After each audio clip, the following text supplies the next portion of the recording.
kailang ayusin na reform. Marami po kong instruction na dapat ayusin sa organization natin.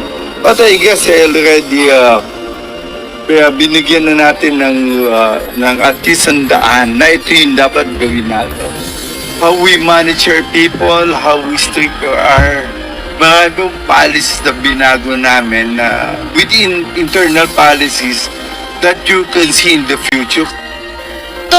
Tuloy na ang change of command at retirement ceremony ni Philippine National Police Chief, Police General Romel Francisco Marbil sa June 2. 5 araw bago matapos ang 4 na buwang extension na ibinigay dito ni Pangulong Ferdinand Marcos Jr. Ito'y matapos i-anunsyo ni Executive Secretary Lucas Bersamin na si Criminal Investigation and Detection Group Director Police Major General Nicolas Torre III na ang papalit bilang bagong Chief PNP.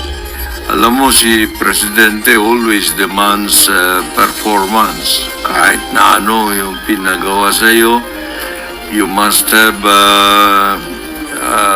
you must exhibit some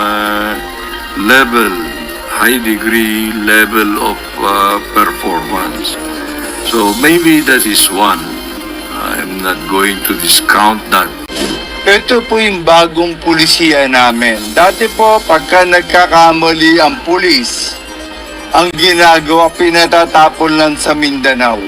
Ngayon, there's no sabi namin, there's no turning back. Pagka nagkamali pulis, you're out. Lahat po ng ginagawa natin, ngayon po palang binabago, the people will adapt. So by the next PNP, just follow the reform, tuloy-tuloy po, and just improve it. Mas maganda po ang Philippine National Police. You can see a better Philippine National Police. Sang-ayon naman si General Torre sa pagpapatuloy ng reforma sa PNP. Sa isang text message sa UNTV, sinabi nito na agree siya sa mga sinabi ni General Marbil. Si General Torre ay ipinanganak noong March 11, 1970 sa Hulo, Sulu. Produkto siya ng Philippine National Police Academy tagapaglunsad class of 1993. Siya ang kauna-unahang PNPA graduate na uupo bilang hepe ng pambansang pulisya. Naging Provincial Director ng Samar Provincial Police Office at naging Direktor ng Quezon City Police District. Nanungkulan din siya bilang Direktor ng PNP Communication and Electronic Service at Deputy Director for Operations ng NCRPO. Nagsilbi bilang Deputy Regional Director for Operations din ng Police Regional Office 3 at Police Regional Office 4A. Dumaan rin bilang Direktor ng Police Regional Office 11 kung saan nanguna sa paghahanap at paghuli sa leader ng Kingdom of Jesus Christ na si Apollo Kibuloy.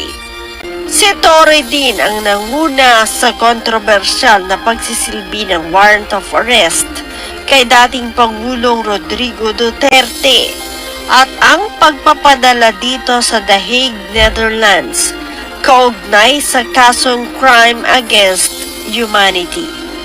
Siya ay nakatakda magretiro sa March 11, 2027, kasabay ng kanyang ika-56 na kaarawan.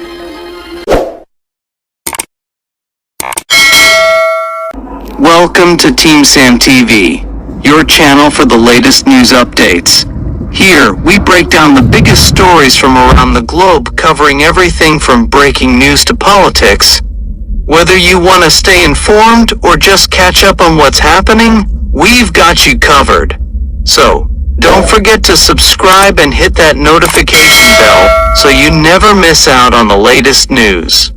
Join the Team Sam TV family, and let's explore the world together, one update at a time.